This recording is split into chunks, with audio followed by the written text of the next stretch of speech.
Quero dar boas-vindas a você nesse encontro de reflexão bíblica e teológica, o nosso fórum de segundas-feiras. O nosso tema deste ano de 2011 é Conheça Sua Bíblia. Então é muito bom estarmos juntos novamente para essa caminhada pela Palavra de Deus. Eu queria, como primeiro momento do nosso encontro de hoje, convidar você à oração e que você me acompanhe. Deus nosso Pai, agradecemos-te o dia de trabalho, as atividades, as sementes que lançamos. Pedimos que a tua boa mão faça com que prosperem para a tua glória. Agradecemos esse nosso encontro e o privilégio e a oportunidade de olharmos a Bíblia Sagrada, a tua palavra. E te pedimos que, enquanto falamos a teu respeito, pelo teu Espírito Santo, tenhamos a oportunidade de falar contigo. Pedimos-te assim em nome de Jesus e para a tua glória. Amém.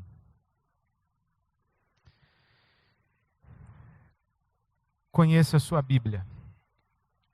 Eu, a título de introdução para essa noite, gostaria de chamar a sua atenção para isso que eu chamaria de o tema central da Bíblia Sagrada. Pelo menos o tema central da Bíblia Sagrada a respeito da Bíblia Sagrada. Ou o tema central da Bíblia Sagrada enquanto nós estamos tentando entender a Bíblia Sagrada. Se eu compreendo bem por que foi que Deus escreveu um livro, essa pergunta que está por trás desta afirmação, o tema central da Bíblia Sagrada, por que foi que Deus escreveu um livro? Eu escolho parafrasear o Alberto Caeiro, que é um heterônimo do Fernando Pessoa. Ele diz assim: o universo não é uma ideia minha. Minha ideia do universo é que é uma ideia minha. Parafraseando o Alberto Caeiro, eu diria que Deus não é uma ideia minha. A minha ideia de Deus é que é uma ideia minha. Deus não é uma ideia nossa. A nossa ideia de Deus é que é uma ideia nossa. Há uma diferença entre Deus em si, se podemos falar assim, e a ideia que nós temos a respeito de Deus. Entre aquilo que Deus é e aquilo que pensamos que Ele seja. Aquilo que Deus é em si e as imagens que temos a respeito dEle. A compreensão que temos a respeito dele, a percepção que temos a respeito dele. Então, usando essa fala, ou esta expressão do Alberto Caeiro, e parafraseando, dizendo que Deus não é uma ideia minha, a ideia que tenho de Deus é que é uma ideia minha. Eu diria que o tema central da Bíblia Sagrada é o monoteísmo. O tema central da Bíblia Sagrada é Deus. Porque quando falamos na Bíblia Sagrada, nós falamos da revelação de Deus. Deus se revelando. Então, a Bíblia Sagrada é Deus mostrando a si mesmo. E partilhando conosco a ideia que Ele tem a respeito dele mesmo. É Deus mostrando a sua natureza, a sua identidade, o seu caráter. Então, o tema central da Bíblia Sagrada é o monoteísmo. E por que eu digo que é o monoteísmo e não Deus? Porque acredito, e não estou sozinho, que a grande invenção do judaísmo é o monoteísmo. Se os judeus não tivessem contribuído com mais nada na história da civilização humana, e tivessem apenas oferecido essa ideia de que só existe um Deus, já teriam feito algo extraordinário e incomparável. Esta afirmação de que existe apenas um Deus é o monoteísmo. E acho que é importante nós também compreendermos o que está por trás da expressão monoteísmo ou desta afirmação de que só existe um Deus. Não é que o Deus da Bíblia Sagrada é o maior de todos os deuses, é o mais poderoso de todos os deuses. Ele é o único. Ele não é o mais poderoso de todos, porque não existem outros, é um só existe um Deus. E a Bíblia Sagrada, ela é o registro da revelação desse único Deus. Ou, por assim dizer, é a própria revelação desse único Deus, que se mostra na história de um povo. E esse povo, ele existe em meio a outros povos. E todos estes outros povos têm compreensões e percepções do divino e das divindades. A Bíblia Sagrada é o registro de como nessa história desse um povo, o povo hebreu, o povo descendente de Abraão, vai percebendo uma natureza, uma identidade e um caráter de um Deus e vai descobrindo que esse um Deus não é um entre vários, mas é único. Então, a Bíblia Sagrada trata disso. É o processo através do qual, se eu posso afirmar isso, o que creio a Bíblia Sagrada é o processo através do qual a consciência da humanidade vai se apropriando da realidade da existência ou da existência de um só Deus. Mais para frente, a filosofia e a teologia quase que vão se recusar a dizer que Deus existe. O que existe é você, o que existe é a cadeira. Deus é. Por isso é que ele se apresenta a Moisés como eu sou. E o som mais próximo deste nome de Deus, eu sou, que existe, é o som da sua inspiração. Se você fizer esse barulho, se você fizer esse som, quando Moisés perguntou qual é o teu nome, o que ele ouviu foi... Então Deus não existe, Deus é. Então a Bíblia Sagrada é este livro que conta a história de um povo que no meio de tantos povos e tantos povos com tantos deuses, foi tomando consciência deste único que é. Então o tema central da Bíblia Sagrada, eu escolho a palavra monoteísmo no lugar de Deus, para que transmita esta compreensão de que há um só Deus e a Bíblia é a revelação ou a autorrevelação desse um só Deus. Eu recentemente contemplei a obra de um pintor chamado Fernand Cormon. Ele pintou essa tela em 1880, o nome dessa tela é Caim. Caim. A questão de talvez um ano ou um pouco mais, eu ouvi uma palestra do professor Luiz Felipe Pondé, em que ele nos ofereceu o seguinte exercício. Imagine que você está numa espaçonave que consegue percorrer todo o universo. Você vai para a imensidão do espaço sideral e você viaja tempos e tempos na escuridão e no vazio, nessa imensidão. Mas não apenas você está numa espaçonave que consegue se deslocar por todo o universo, mas você está numa espaçonave que consegue se deslocar no tempo. E você volta. E você volta até o início da história da humanidade. E você vai para a costa da África. A ciência diz que é muito provável que toda a humanidade tenha origem na costa da África. Então você vai para a costa da África e você vê naquele deserto um grupo de seres humanos marchando, caminhando e correndo. E você vê uma criança assustada que estende a sua mão para uma menina que vai correndo e marchando ao lado dela.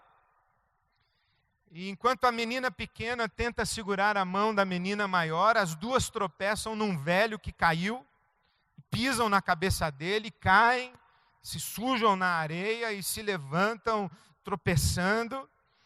E ao lado da menina vai um homem assustado, olhando para os lados, aflito.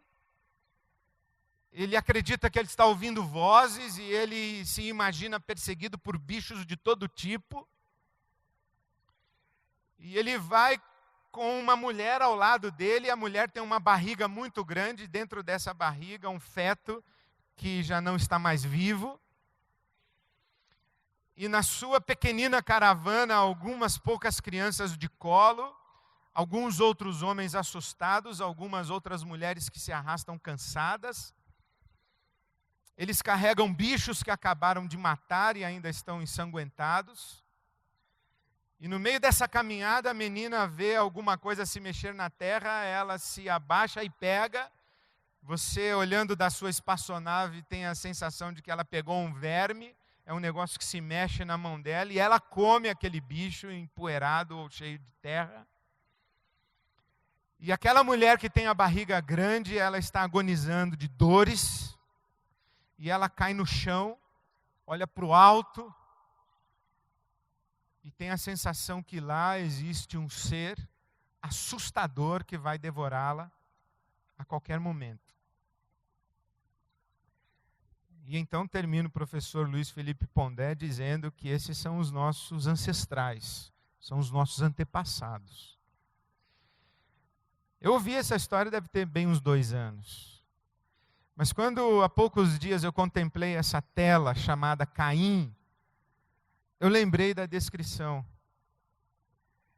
Você imagina, você conhece a história de Caim, que matou o seu irmão, e que foi então expulso da presença de Deus e recebeu um sinal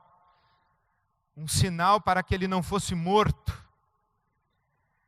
E a Bíblia Sagrada diz que foi um sinal que o protegeu de ser morto, mas eu penso que foi um sinal que o condenou à vida.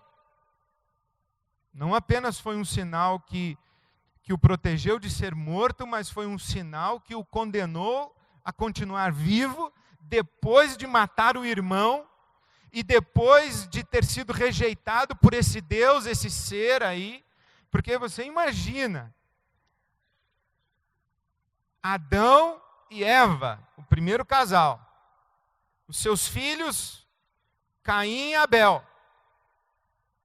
Adão e Eva estão expulsos do paraíso. Caim e Abel estão expulsos do paraíso, eles estão do lado de fora. Deus não é mais aquele ser amigável e amistoso do paraíso. Deus é o juiz que os expulsou. Eles tentam se apresentar para esse Deus, que eles não fazem muita ideia de quem seja, nem como seja. Eles não fazem muita ideia de quais são os critérios desse Deus. Esse Deus para eles é razoavelmente desconhecido. Um oferece um bicho, o outro oferece fruto da terra, o que oferece um bicho recebe o favor desse Deus, o que oferece fruto da terra é rejeitado por esse Deus.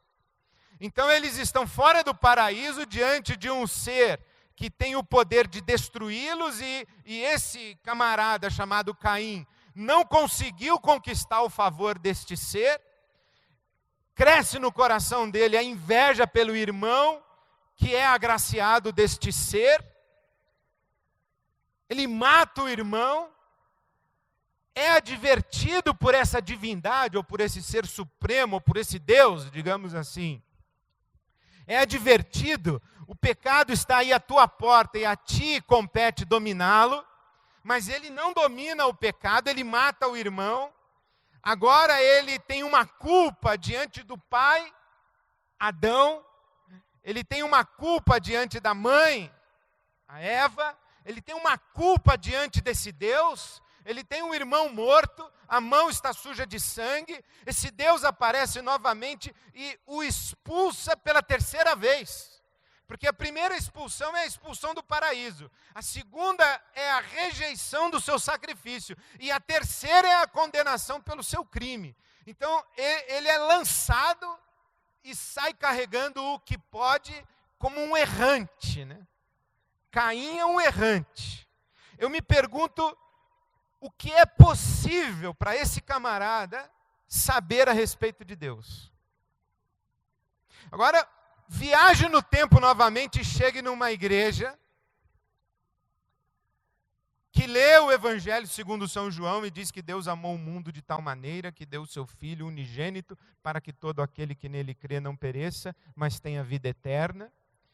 E você vê um pastor explicar que esse Filho unigênito é Jesus de Nazaré, e que Jesus de Nazaré morreu no seu lugar e no meu, como prova do amor de Deus, porque o mesmo João que escreveu esse evangelho que você está estudando na sua igreja evangélica, escreveu uma carta, uma epístola em que ele apresenta uma definição de Deus, dizendo Deus é amor. E quando você lê Deus é amor, você se lembra de Jesus, você se lembra da cruz, você se lembra de tudo o que o seu pai falou para você, que a sua mãe, que o papai do céu é bom, que o papai do céu é maravilhoso, e que o papai do céu nos deu essa comidinha, e que o papai do céu nos deu essa caminha, e que o papai do céu nos deu esse remedinho, e que o papai do céu nos deu essas férias maravilhosas, e que o papai do céu é cheio de misericórdia, é cheio de amor e de compaixão, e você pensa em tudo isso e compara essa compreensão que você tem de Deus, que Deus é amor, porque você ouve falar desse papai do céu desde que você é pequenininho e pequenininha, com o Caim, que é errante na terra, tendo o pai expulso do paraíso, tendo seu sacrifício de oferta a Deus rejeitado e tendo as mãos sujas de sangue por ter assassinado seu irmão, e tendo lá no alto os olhos esbugalhados de um Deus cheio de ira, que derrama sobre ele juízo e o condena a viver com a sua culpa e a errar sobre a terra.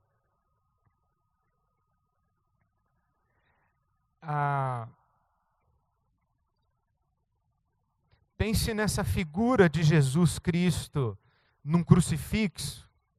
Esse Jesus Cristo de cabelos longos, olhos azuis, a pele branca. Esse Jesus anglo-americano, europeu anglo-americano. Né? Um Jesus bonitão, do Mel Gibson. Pensa nesse Jesus, pensa nos quadros que os artistas medievais pintaram para esse Jesus, penso numa cruz, essa figura, e debaixo dessa figura escrito é o Cordeiro de Deus, que tira o pecado do mundo, ou debaixo dessa figura Deus é amor. E pensa no Caim, a distância que existe entre essas duas percepções de Deus. Pensa num salmo de Davi, porque o Senhor é bom e a sua misericórdia dura para sempre. Pense num salmo de Davi, porque a sua ira dura só um momento, no entanto, o seu favor permanece a vida inteira. Quanto tempo demora para que um ser humano deixe de ter a percepção que esse Caim tem de Deus, para ter a percepção que um Davi, um rei Davi, tem de Deus, que um apóstolo João tem de Deus. E pense como que os líderes religiosos de hoje, que você conhece, entre os quais eu me incluo,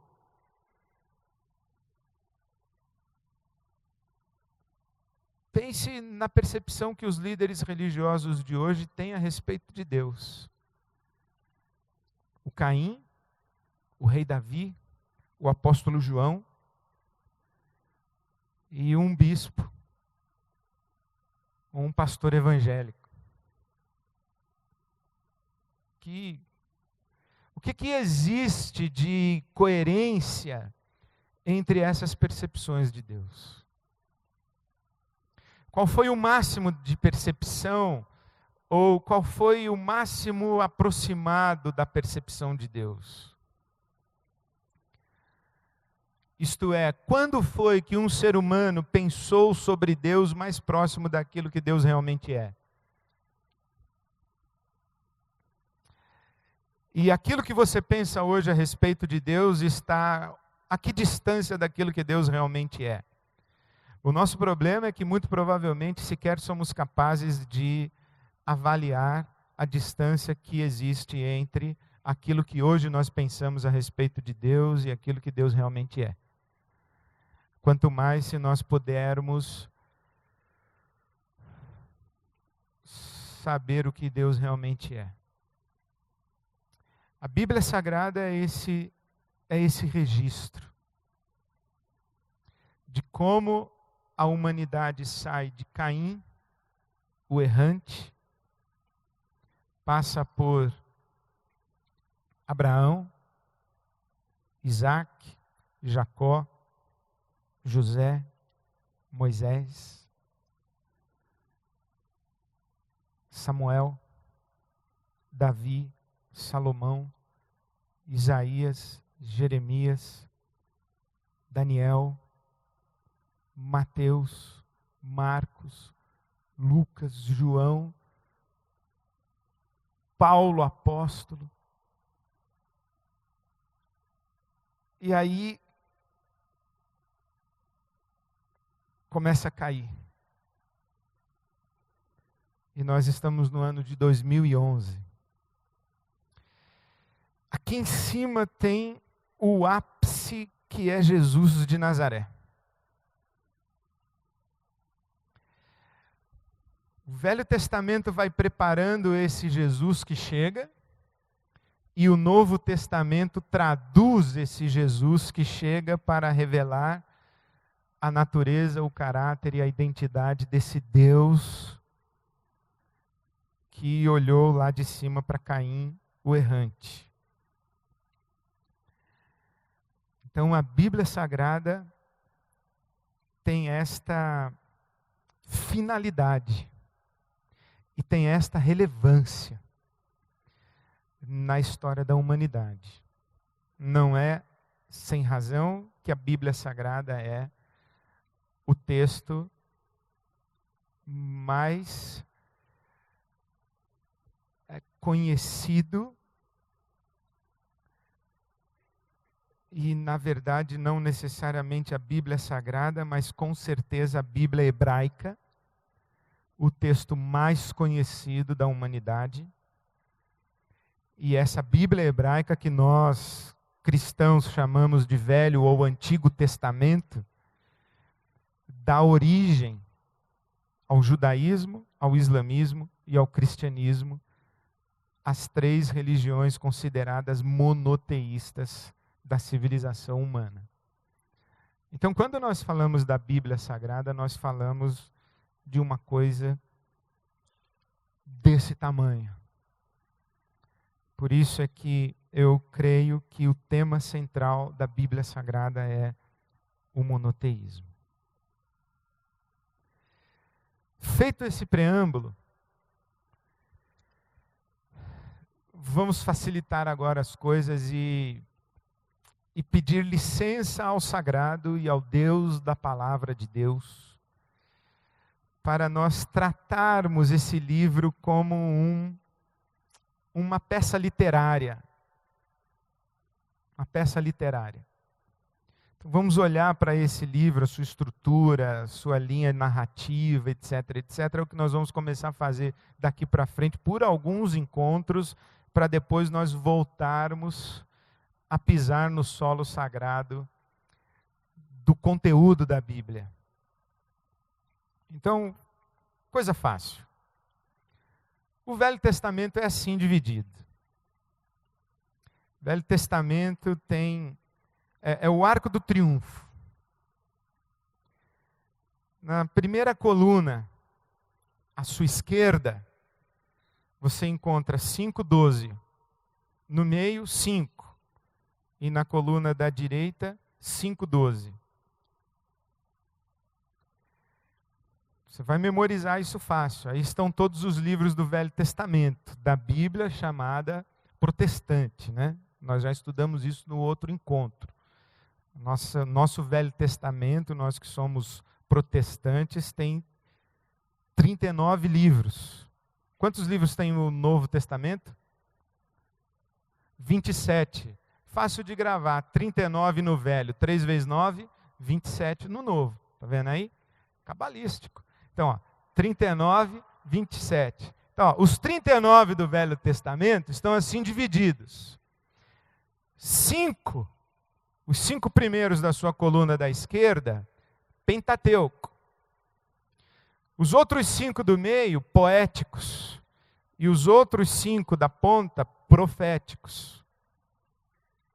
Os 12 da coluna da esquerda são os livros históricos.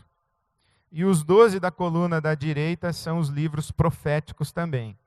Na sua coluna da direita tem 5 profetas maiores e 12 profetas menores. Na sua coluna da esquerda você tem os 5 livros do Torá, o Pentateuco e os 12 livros históricos. No meio dos dois você tem os livros poéticos. Quais são os livros poéticos? Então você tem Pentateuco, poéticos e proféticos. E embaixo do Pentateuco, os históricos. Está claro aí? Facinho, né? Então, quais são os livros poéticos? Jó, Salmos, Provérbios, Eclesiastes e Cantares de Salomão. São chamados livros poéticos. O Pentateuco, Gênesis, Êxodo, Levíticos, Números, Deuteronômio. Os livros históricos, de Josué a Ester. E os livros proféticos do lado de lá. Eu aprendi isso num seminário que eu fiz em 1990, 89, mais ou menos, chamado Caminhada Bíblica. O autor deste seminário, o camarada que bolou essa maneira de ensinar a Bíblia, chama-se Bruce Wilkinson. O Bruce Wilkinson, ele disse o seguinte, que a história da Bíblia é contada nestes 17 livros aí da coluna da esquerda, de Gênesis a Ester. A história do povo hebreu. Os livros poéticos falam dos sentimentos dessas pessoas que viveram a história. Então, por exemplo, os Salmos está lá no livro poético. Tem um Salmo de Davi, mas a história mesmo de Davi está no primeiro livro de Samuel. Então, a história, se você lê de Gênesis a Ester, você lê a história. Os livros poéticos são a sabedoria, a poesia, os louvores, a liturgia, as expressões de adoração, as orações, os lamentos das pessoas que viveram a história. E os livros proféticos são os sermões que Deus pregou para esses caras que viveram aí na história. Então a história mesmo do povo hebreu está contada nesses 17 livros, os 5 do Pentateuco e os 12 livros históricos. Correto? Os poéticos falam de sentimentos, poesia, liturgia, orações, sabedoria. E os proféticos são as mensagens pregadas para esse povo. Essa história dos livros aqui, desses 17 primeiros livros, está vendo aqui da coluna da esquerda, a história do Pentateuco e dos livros históricos, então ela está dividida em períodos, e é importante você gravar quais são os principais períodos dessa história e dessa narrativa bíblica.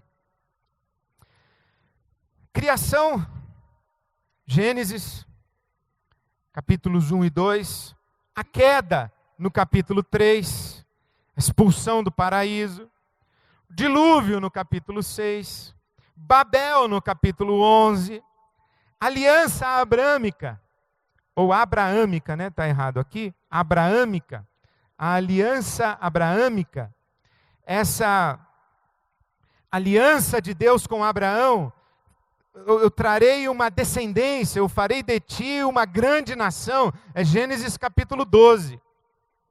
Gênesis capítulo 12 começa a história do povo hebreu. Aí vem os patriarcas.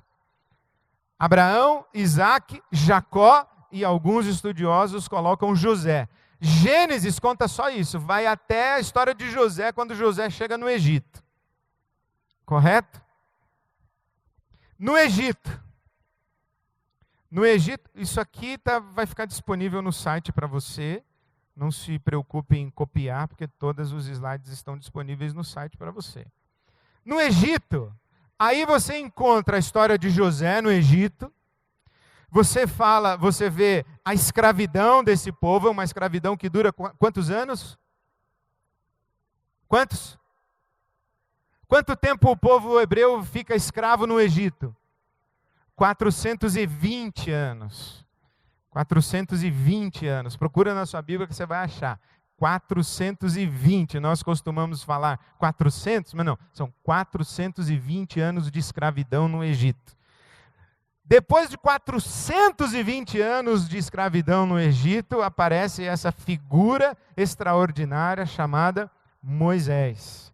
É ali com Moisés que celebram a primeira Páscoa, e tem a libertação desse povo que vai para onde? Liberto do Egito, vai para onde? Vai para a terra de Canaã.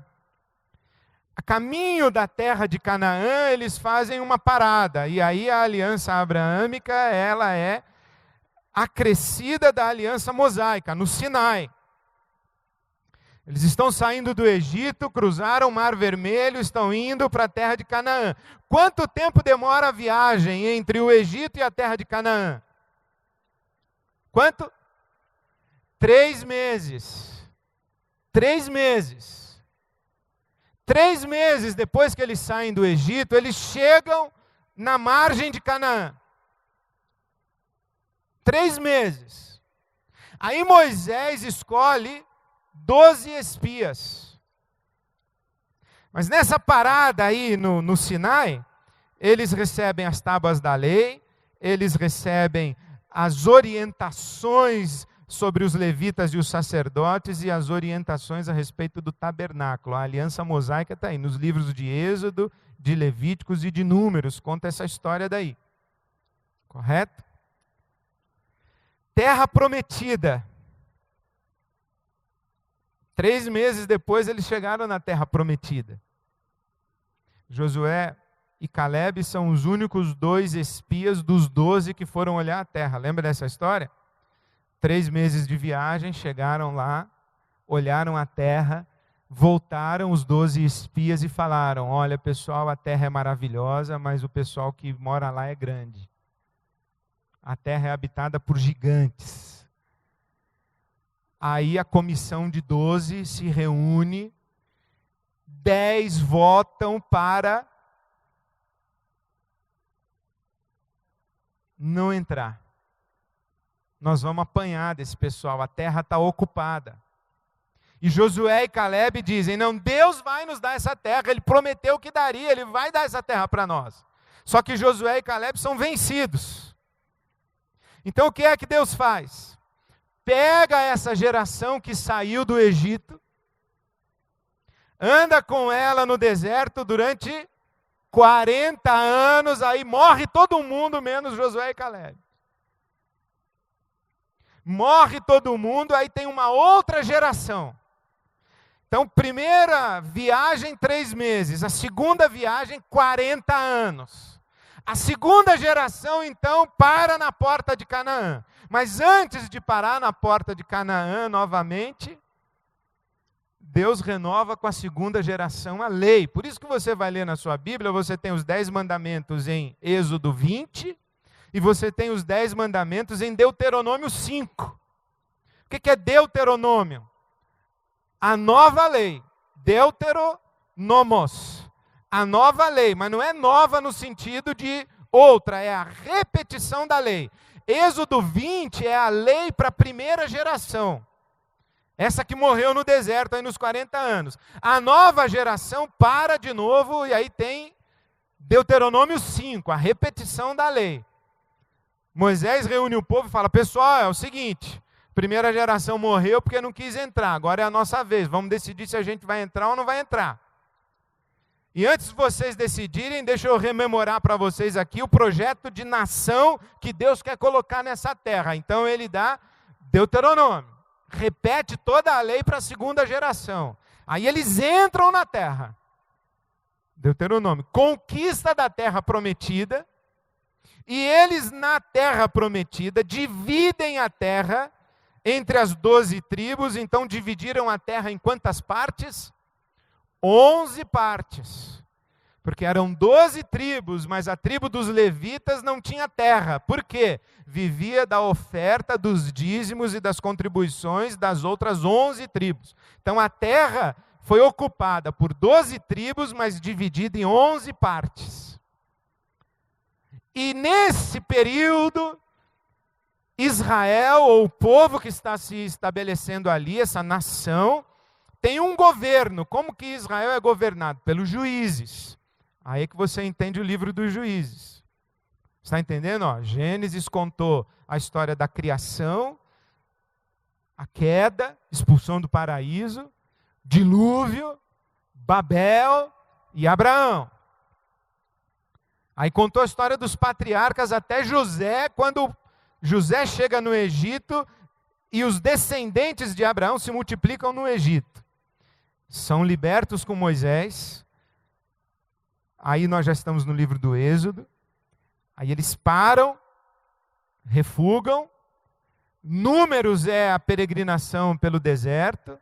Deuteronômio é a repetição da lei do Sinai. E Levíticos é o detalhamento da lei que Moisés dá para esse povo daí. Aí eles entram na terra, o livro de Josué. O livro de Josué conta a conquista da terra. E o livro dos Juízes conta como vivia esse povo na terra de Canaã, que eles acabaram de conquistar. Juízes. O último juiz foi um camarada chamado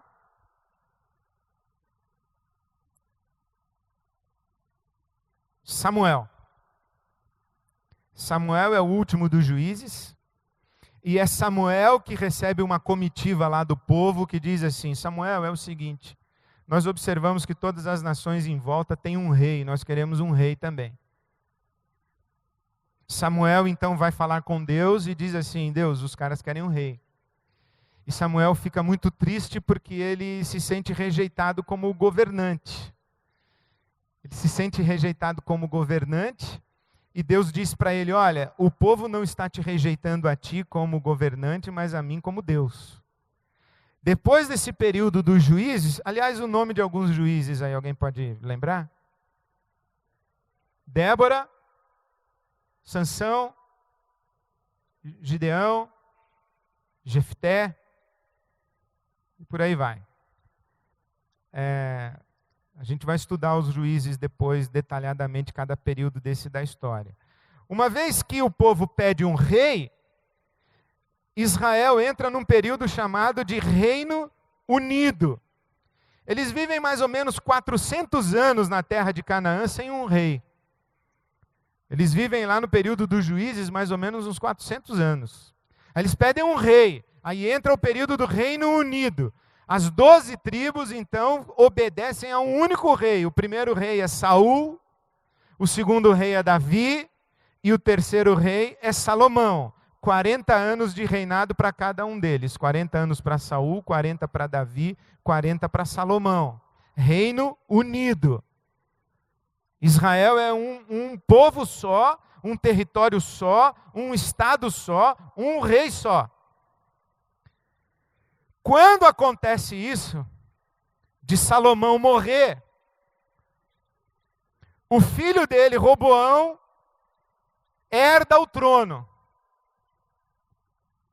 E aí a Bíblia vai contar que Roboão vai se aconselhar com os amigos dele da faculdade e diz o seguinte: o meu pai foi linha dura. Ele arrecadou muito imposto. Também para construir o templo que ele construiu, teve que arrecadar muito imposto. Então o Salomão castigou o povo com o imposto.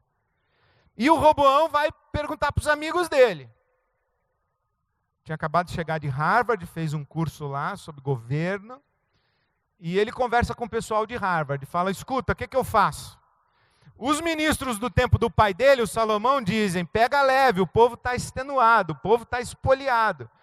Pega leve com esse povo. O Roboão diz o seguinte: pega leve coisa nenhuma, senão esse povo não vai me respeitar. Eu vou multiplicar a dor desse povo e eu vou ser ainda mais pesado que o meu pai. A coxa do meu pai será o meu dedo mindinho. Essa é a fala de Roboão. Aí surge um cara no reino chamado Jeroboão e lidera uma rebelião, uma revolta, e o reino se divide. O reino se divide.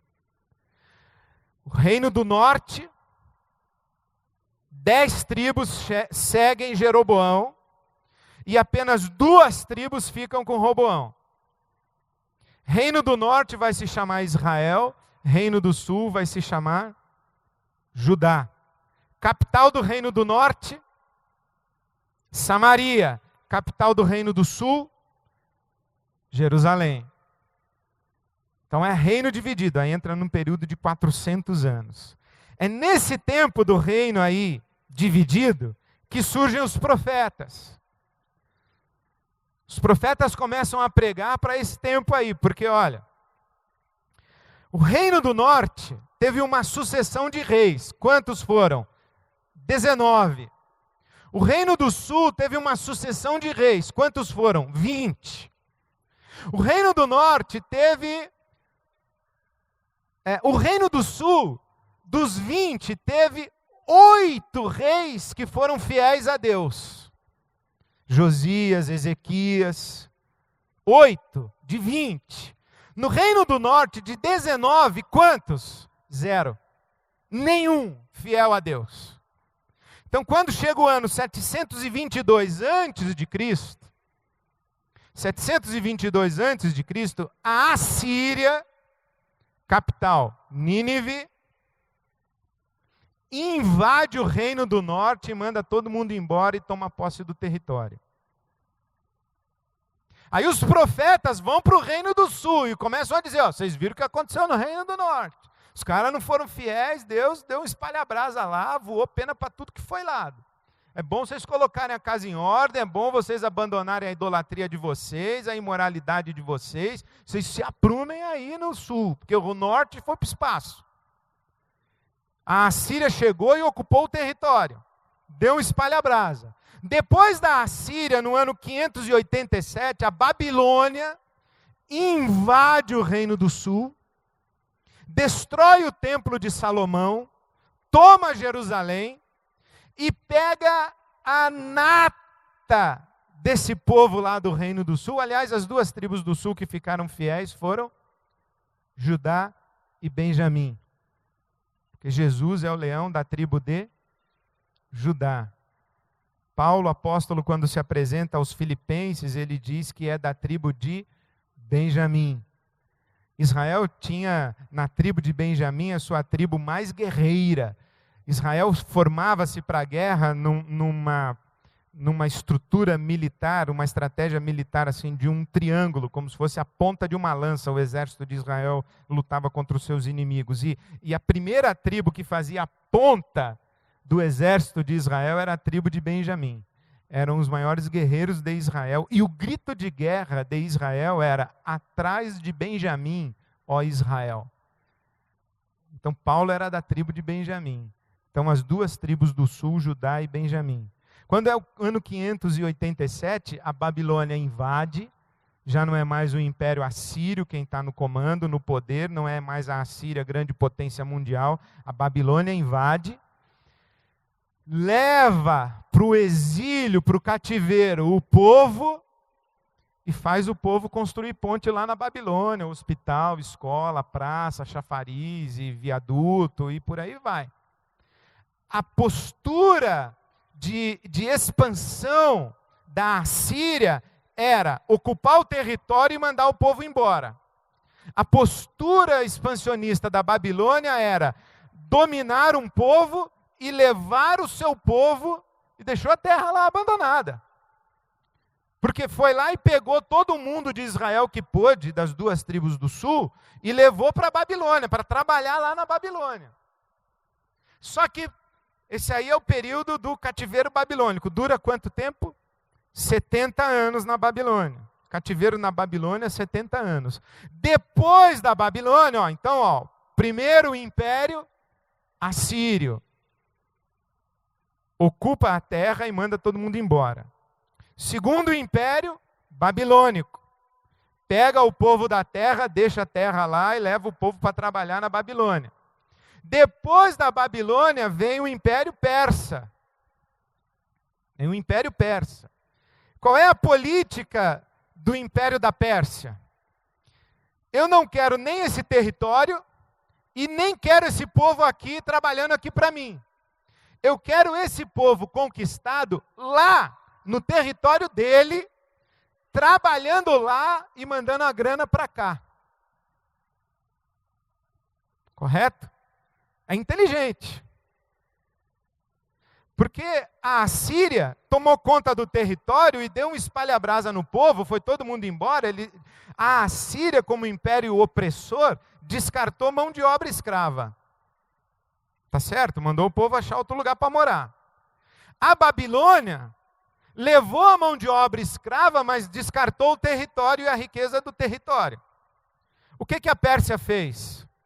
Manda esse povo de volta lá para a terra deles, deixa eles cultuarem o Deus deles, comerem a comida deles, cantarem as músicas deles, falarem a língua deles, torcerem para o time de futebol deles e eles que mandem o dinheiro para cá. Você já viu isso acontecer em algum lugar do planeta? Então a Pérsia fez escola. E é por causa dessa política expansionista da Pérsia que devolve para a terra de Canaã, ou para o Reino do Sul, ali para a Palestina, os que estavam no cativeiro, depois de 70 anos eles voltam. É por causa dessa postura que Jesus vai nascer em Belém. Porque imagina, se o último império a suceder as potências aí mundiais fosse a Assíria teria chegado, mandado todo mundo embora, Jesus ia nascer em Belo Horizonte, em São Luís do Maranhão, sei lá onde ia nascer. Né? Mas não, a Pérsia traz todo mundo de volta. E é aí que surgem essas personagens extraordinárias. Lembra-se de Esther? Esther é rainha na Pérsia. A Esther tem um papel fundamental com o rei para fazer esse povo voltar. Assim que Mardoqueu diz para ela, né, ou Mordecai, foi para esse tempo que Deus colocou você aí no palácio. Então Esther tem um papel fundamental na volta do povo depois do exílio. Zorobabel reconstrói o templo. Neemias reconstrói os muros de Jerusalém. E Esdras traz o povo de volta e faz a renovação da aliança com o povo quando ele se estabelece de novo aí no sul. Depois dessa volta do exílio, silêncio absoluto por 400 anos, representados aí pelas páginas em branco da sua Bíblia Sagrada, entre o Antigo Testamento e o Novo Testamento, 400 anos de silêncio, até que esse silêncio em Israel é rompido quando João Batista aponta para um sujeito e diz: eis o Cordeiro de Deus que tira o pecado do mundo, o desejado de todas as nações acabou de pisar a terra de Israel. O Messias chegou. Então, a saga de Israel é essa aí. O que é importante que você tenha noção? Primeiro, não dá para datar. Eu sei que tem gente que acredita que o ser humano tem apenas 6.000 anos, mas parece que é uma questão sem comentários. Então, o período do Gênesis não dá para datar. Quando em que momento da história da humanidade existe esse tal desse Adão e essa Eva? Né? Não tem data. Mas os patriarcas ali, de Abraão para frente, nós estamos falando de 2.000 anos antes de Cristo. Correto? Há quem diga que o período ali do dilúvio e de Babel tem 2.000 anos antes de Abraão. Tá? É por isso que o pessoal diz que o ser humano tem 6.000 anos. 2.000 anos entre o dilúvio, ou Babel, e Abraão. 2.000 anos de Abraão até Cristo. E 2.000 anos de Cristo até nós. Então, 6.000 anos. Mas não vale a pena gastar tempo com isso. Mas de Abraão para frente, 2.000 anos. O êxodo do Egito, nós estamos no ano 1400 antes de Cristo. O Reino Unido por volta do ano 1000 antes de Cristo. Por isso é que os profetas, eles começam a aparecer no ano 800 antes de Cristo. Os profetas, inclusive, estão divididos entre profetas pré-exílicos, exílicos e pós-exílicos. Os profetas que falaram: olha, Deus vai castigar se vocês não colocarem a casa em ordem. Os profetas que profetizam no exílio, como por exemplo Daniel, é um profeta exílico. Quando Daniel prega, ele já está na Babilônia. Lembra que ele está na Babilônia? Ele é jogado na cova dos leões porque ele se recusa a adorar o Nabucodonosor. Então Daniel é um profeta exílico. Tá? Isaías, por outro lado, é um profeta pré-exílico. E os outros profetas são pós-exílicos, alguns outros. Então os profetas começam a aparecer no ano 800 a.C. Platão aparece no ano 500 a.C. Isaías é mais antigo que Platão. Então a cultura grega começa a aparecer aí bem depois, mas aí nós temos no 587 a Babilônia, depois no ano 500 ou aí a volta do cativeiro, e o povo se estabelece, é o período da reconstrução do templo em Jerusalém, a reconstrução dos muros de Jerusalém e os 400 anos de silêncio até Jesus Cristo. Essa é a referência. Então, se você lembrar esses períodos, esses blocos, né? Você está lendo a Bíblia, você está lendo o livro de Números. Números está onde aí? Números está antes ou depois do Êxodo, na história de Israel? Depois do Êxodo. Números está contando a história de quem? Está contando a história daqueles caras que ficaram 40 anos lá circulando pelo deserto. Tá bom? Se você está aí, por exemplo, no livro dos reis, você está no período do reino dividido. Se você está lendo o livro de Samuel, a história de Davi, Saul, Salomão, você está no período do Reino Unido. Está vendo? Você está lendo Josué, você está lendo a conquista da terra. Então, eu acho que os blocos de tempo são os patriarcas, José no Egito, libertação com Moisés, 40 anos de deserto, juízes, Reino Unido, reino dividido, exílio, volta do exílio, silêncio até chegar Jesus. Então, essa aqui, eu acredito, é a moldura da narrativa bíblica. Eu volto para esse quadro que eu penso que é muito importante para você, Pentateuco, poéticos e proféticos, os proféticos, os profetas maiores e profetas menores. Por que são profetas maiores e menores? Somente por uma razão. Os profetas maiores escreveram bastante e os profetas menores escreveram um pouquinho. É só por isso. Não tem outra razão. Não é uma questão de relevância, de importância, de estatura física, nem de graduação, nem de um tinha doutorado, o outro era semi-analfabeto, não tem nada disso. Um escreveu mais, outro escreveu menos. Os que escreveram menos foram classificados como profetas menores, que escreveram mais foram profetas maiores. Lembre-se, essa coluna da esquerda aí, do Gênesis até Esther, você lê toda a história e toda a saga de Israel. É muito interessante que primeiro e segundo livro de Samuel, o primeiro e segundo livro de Samuel, Reino Unido. Primeiro e segundo livro dos Reis, Reino Dividido. E o livro das Crônicas são as notícias do jornal, ou os editoriais desses períodos todos aí. Se você pegar as crônicas, você está repetindo as histórias contadas em Samuel e Reis. Aliás, só a título de curiosidade, vamos abrir a Bíblia em 1 Reis. Não existe 1 Reis.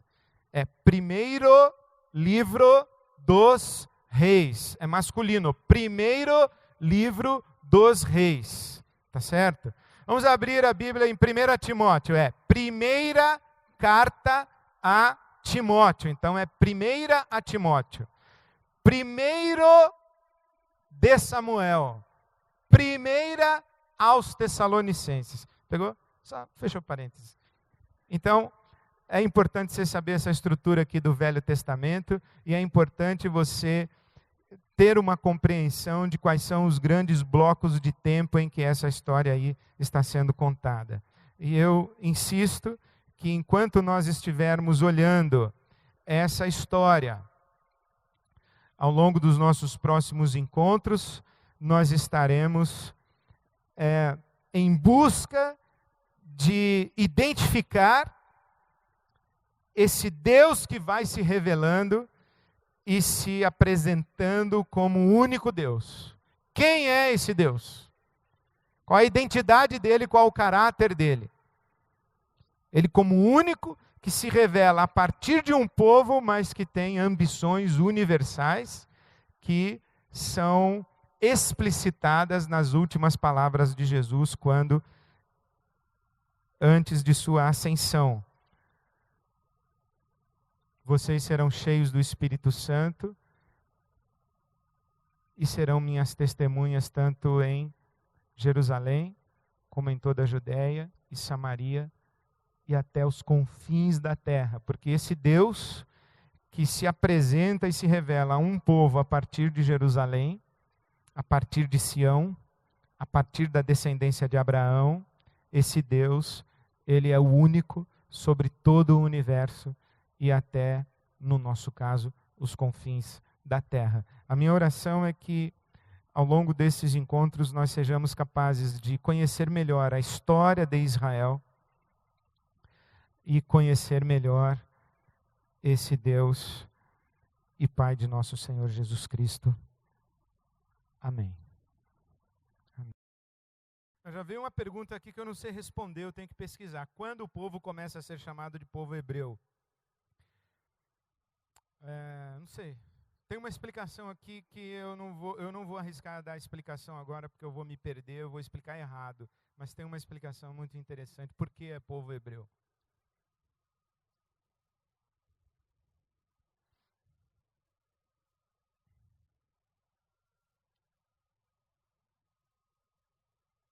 Caim matou Abel e foi para outra região. E se Adão e Eva eram os pais e não tinha mais ninguém na terra, como ele casou e teve filhos. Então, aqui começam a surgir os problemas e as perguntas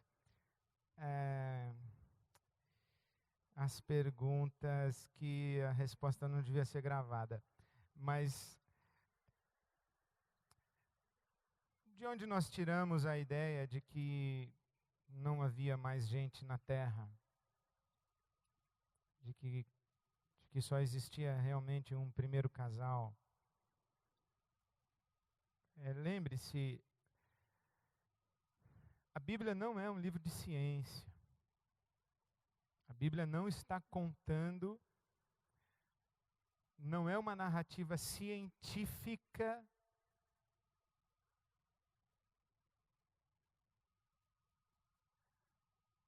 das origens da vida e da humanidade. A Bíblia é um livro que pretende revelar esse Deus e não explicar cientificamente a humanidade. Inclusive, a ordem dos dias da criação é muito complicada cientificamente. Como é que uma coisa existe antes da outra ali?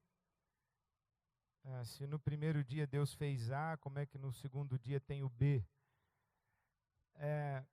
Então a Bíblia quer mostrar que por trás desse universo existe um Criador, uma intenção inteligente e amorosa, mas não quer explicar cientificamente como as coisas aconteceram. Então, eu não tenho muita certeza que só existiam Adão e Eva na terra quando Caim foi expulso. Qual a sua opinião da Bíblia na ordem cronológica? É boa para estudos? Eu nunca usei, mas talvez seja como referência de estudos. Não existe uma Bíblia boa para estudos. Se você quer estudar a Bíblia, você vai ter que usar várias Bíblias. Você vai escolher uma com a qual você vai se identificar. Eu, pessoalmente, quando eu preciso estudar a Bíblia, que é diferente de fazer leitura devocional, ler a Bíblia. Quando eu quero estudar, eu quero checar, eu tenho a Bíblia de Jerusalém como a minha Bíblia de referência por enquanto. Mas se você quer estudar a Bíblia, você vai precisar de várias. A Era Jurássica está inserida em qual contexto? Na Bíblia não está. Babilônia é hoje o atual Iraque? Alguma relação profética em relação à situação atual entre nós? Não, é o atual Iraque, mas eu não vejo relação profética com o que está acontecendo hoje. Ou melhor dizendo, eu não faço uma leitura apocalíptica dos fenômenos mundiais. Teve a tsunami, tá vendo? Está chegando o fim do mundo. Calma, muita calma nessa hora. Eu tenho muita dificuldade com esse tipo de leitura. Então, não sou a melhor pessoa para responder. Deus mudou ou a humanidade mudou? Não, a percepção da humanidade a respeito de Deus mudou. Foi mudando ao longo do tempo. Mas quando a Bíblia diz em Hebreus que Deus ou Jesus Cristo é o mesmo ontem, hoje e eternamente, ela está querendo afirmar isso. O caráter de Deus não muda. Mas a percepção que se tem de Deus muda sim. De onde vem o termo Sion e o que significa? Sião, a terra de Sião, o Monte Sião. O Monte Sião sobre o qual está estabelecida a cidade de Jerusalém. Quando o Império Romano entrou na história de Israel, como era a submissão dos romanos? Os romanos aparecem no Novo Testamento. Você viu que eu contei até o Império Persa. O Império Persa é sucedido pelo Império Romano. Os romanos, eles aparecem nas páginas da Bíblia Sagrada no Novo Testamento.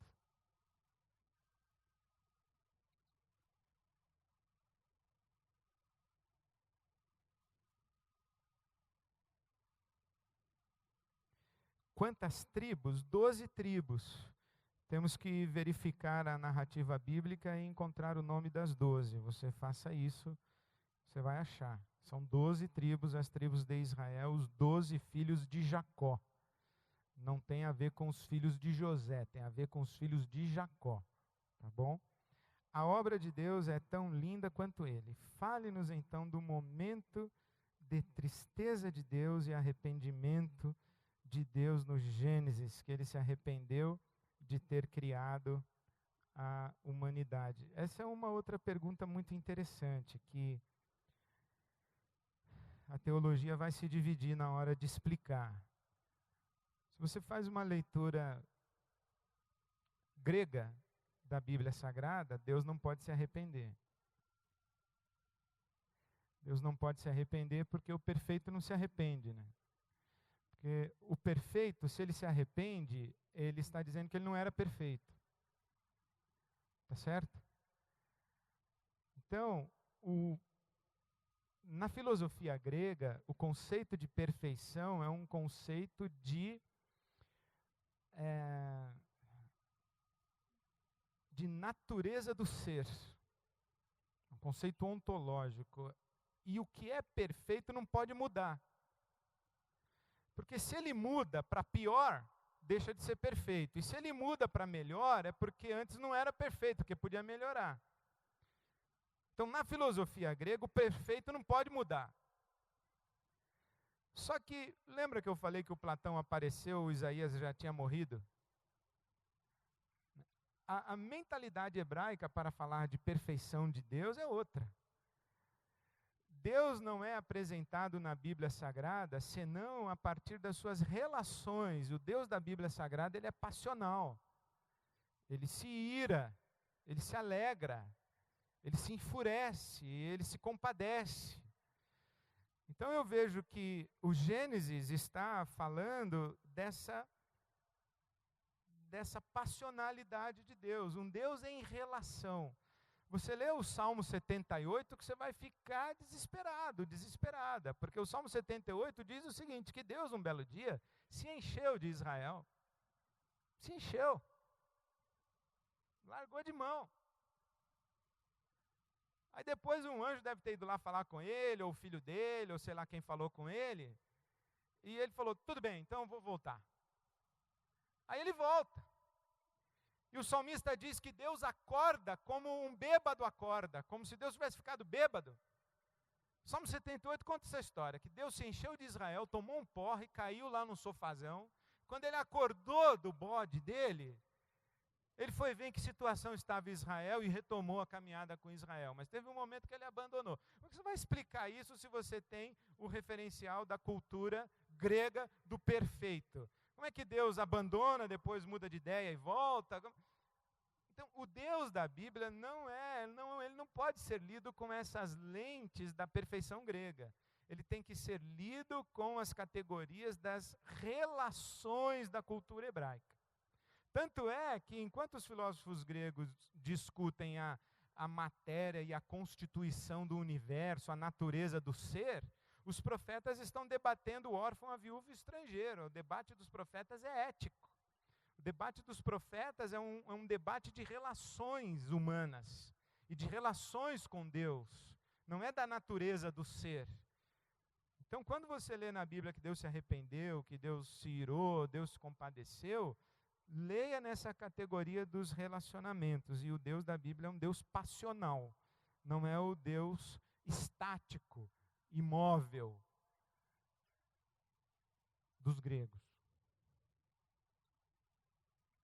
Vocês estão mandando pergunta difícil para mim, hein?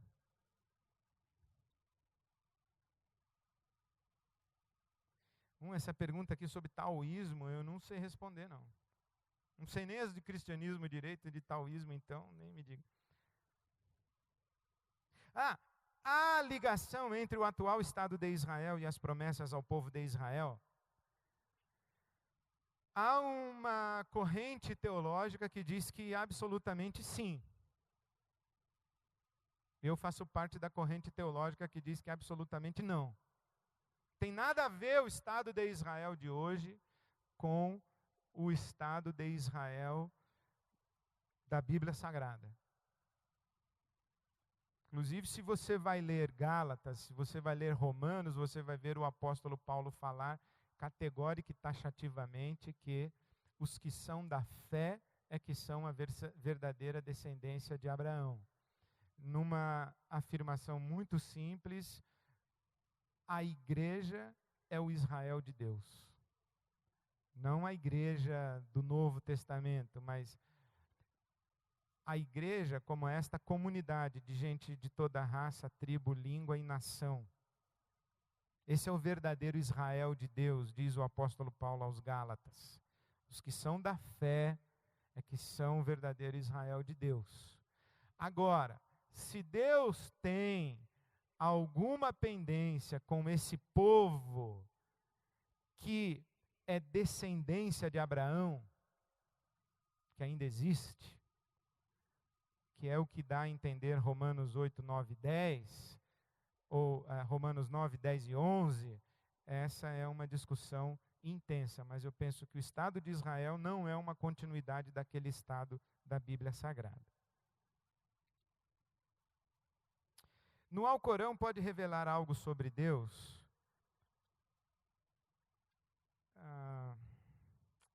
Eu não sei responder, eu não conheço o Alcorão para responder isso. Mas em tese,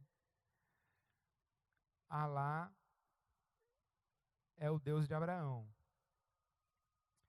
E se você ler o livro do rabino Newton Bonder, Tirando os Sapatos, ele, um rabino, um judeu, ele foi à terra de Israel, fez o caminho de Abraão e lá ele encontrou os árabes muçulmanos, islâmicos.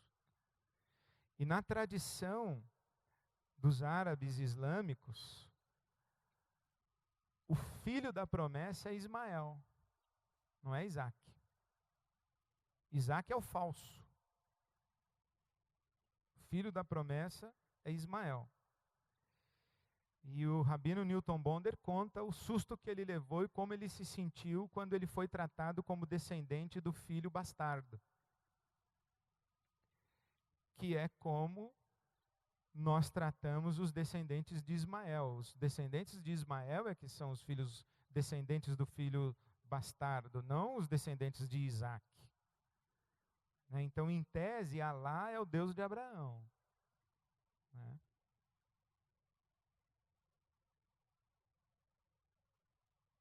Por que a distância entre o nosso Deus cristão e os deuses orientais, do hinduísmo, indianos, etc. e tal? É justamente por isso, porque nessa história da humanidade, a humanidade foi tendo percepções do divino e do sagrado e das divindades. Cada povo foi construindo a sua estrutura de sagrado e a sua estrutura religiosa. Nós estamos acreditando que se há um único Deus, esse Deus único escolheu um caminho para auto-revelar-se, e esse caminho é a tradição que está registrada na Bíblia Sagrada. Mas nem todo mundo crê assim. Os 400 anos de silêncio, não há registro como foi esse tempo que o povo viveu, há registro histórico, sim. Há muito registro histórico desses 400 anos de silêncio, e a obra de Flávio Joséfo é um tratado muito grande a respeito desse período aí histórico. Gostaria de saber sua opinião sobre quanto tempo existe a Terra desde a criação do Gênesis. Caso não queira expor para todos, gostaria de receber por e-mail. Eu acho que a Terra tem milhões, milhões, milhões e milhões de anos.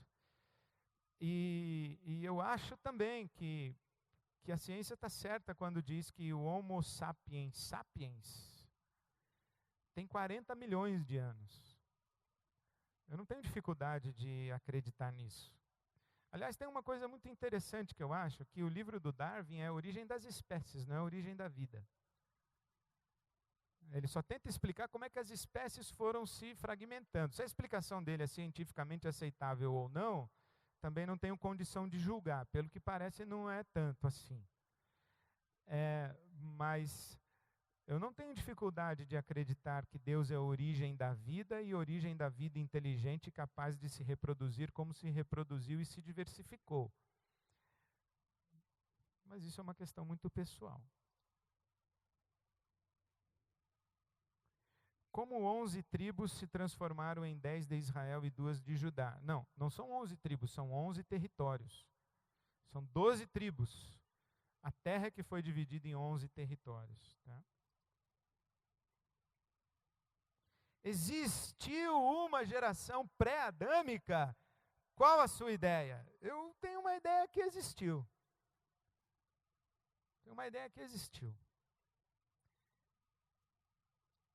Eu li uma vez um livro que inclusive foi publicado pela Vida Nova, A Imagem de Deus no Homem, em que o autor, que é um cientista e o coautor é um teólogo, o cientista diz assim: a Bíblia diz que Deus criou o homem do pó da terra e soprou nele o fôlego da vida. Quanto tempo demorou entre pó da terra e Deus soprar nele o fôlego da vida?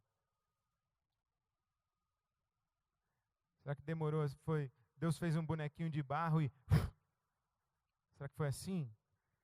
Ou o pó da terra, Deus foi formando o homem em matéria orgânica e matéria orgânica partilhada com o todo do universo criado, e num determinado momento essa matéria orgânica recebe o fôlego da vida ou a imagem e a semelhança de Deus. Eu não sei, mas se eu descobrir lá no céu, não vou ficar assustado, não. Eu vou dizer assim, pô, bem que eu desconfiei que isso fazia mais sentido do que aquele negócio do bonequinho de barro. E como foi uma vítima? Pois se não havia uma... Caim foi uma vítima, pois se não havia uma regra para agradar a Deus, posso acreditar que ele fez o seu melhor. Caim foi uma vítima. Essa é a tese do Saramago no livro dele, o Caim, que ele acabou de publicar antes de falecer. O Caim reclama com Deus, que Deus matou muito mais gente do que ele no Velho Testamento e sobrou para ele, Caim. Né? Então veja como é interessante, né? É muito importante a gente ler as pessoas que não concordam com a gente. As pessoas que não concordam com a gente, elas fazem perguntas que nos obrigam a pensar sobre a nossa fé, sobre a coerência da nossa fé. Né? Qual a explicação, por que razão Deus rejeitou Caim e aceitou o sacrifício de Abel? A Bíblia não explica. A gente vai deduzir depois que a vida está no sangue, que o sacrifício de Abel foi o sacrifício de um animal, né? E que o sacrifício de um animal oferecido por Abel foi um sacrifício que prefigurava o sacrifício do Cordeiro de Deus, e que o sacrifício de Abel, de Caim, que foi do fruto da terra, foi semelhante ao sacrifício de Adão e Eva no paraíso, porque Adão e Eva no paraíso, quando percebem a sua nudez, eles se cobrem com folhas, eles não se cobrem com peles de animais.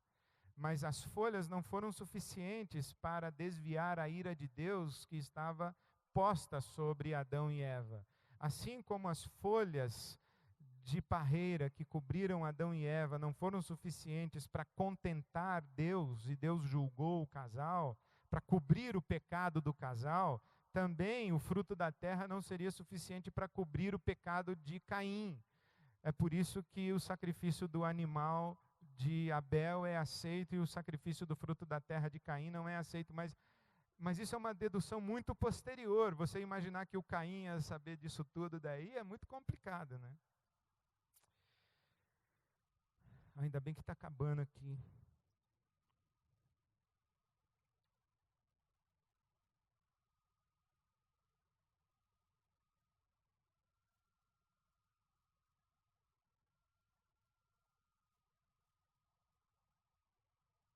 Essa outra pergunta aqui que eu tenho que ler o texto. Se teve alguma tribo que recebeu porção de terra fora do território de Israel, de acordo com Josué, capítulo 15. Eu não lembro, a gente vai ter que pesquisar. O senhor poderia deixar uma lição de casa para o próximo encontro? Poderia, leia Gênesis. Leia o livro de Gênesis. Nós vamos, no próximo encontro, ficar só no Gênesis.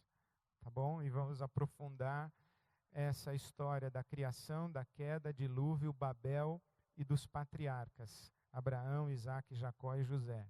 Tá? Gênesis conta essa história daí. Então leia Gênesis. Se você acabar de ler antes de chegar ao próximo encontro, lê de novo. Tá bom? Vai lendo Gênesis, vai lendo Gênesis, vai lendo Gênesis. Tá? Essa é a lição de casa para o próximo encontro. Eu deixaria, não como lição de casa, mas como uma reflexão devocional para você, essa paráfrase da fala do Alberto Caeiro. O universo não é uma ideia minha, minha ideia do universo é que é uma ideia minha. Deus não é uma ideia nossa. A nossa ideia de Deus é que é uma ideia nossa. Eu penso que, se é verdade, e assim eu creio, que não há nada que possa, como disse Spurgeon, que não há nada que possa tanto humilhar o nosso pensamento, quanto exaltá-lo, quanto a contemplação de Deus. Uma das atividades ou um dos empreendimentos mais sagrados da nossa caminhada espiritual é esse pensar a respeito de Deus, para que a nossa ideia a respeito de Deus se aproxime o máximo possível do que Deus é mesmo de fato. Entende isso? Quer ver como isso é tão importante? Imagine o seguinte, que você é Abraão e você tem o seu filho amarrado em cima de uma pedra e você levantou um cutelo para matar o seu filho porque o seu Deus pediu para você fazer isso. Tá? Agora imagine que você é o filho, é o Isaac, que está amarrado, e você está olhando para o seu pai,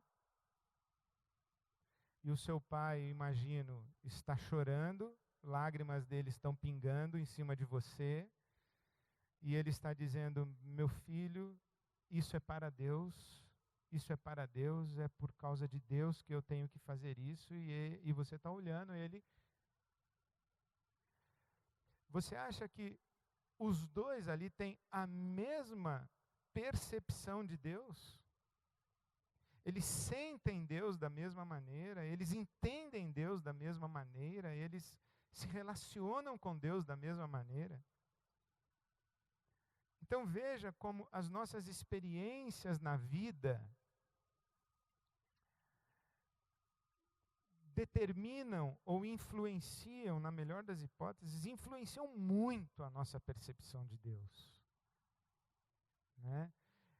Então não há na nossa peregrinação espiritual talvez um exercício mais extraordinário do que nós nos valermos do que a Bíblia Sagrada nos oferece de revelação de Deus para nós, do que essa contemplação, ou do que esse exercício constante de fazermos o ajuste entre o que a Bíblia fala a respeito de Deus e a nossa percepção de Deus. Principalmente levando em conta que a nossa própria percepção de Deus já contamina a leitura que a gente faz da Bíblia. Né?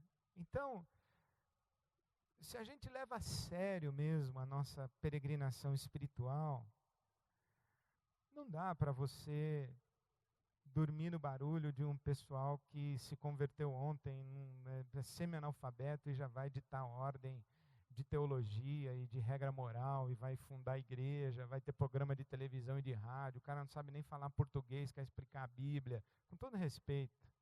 Não é uma questão de preconceito, é uma questão de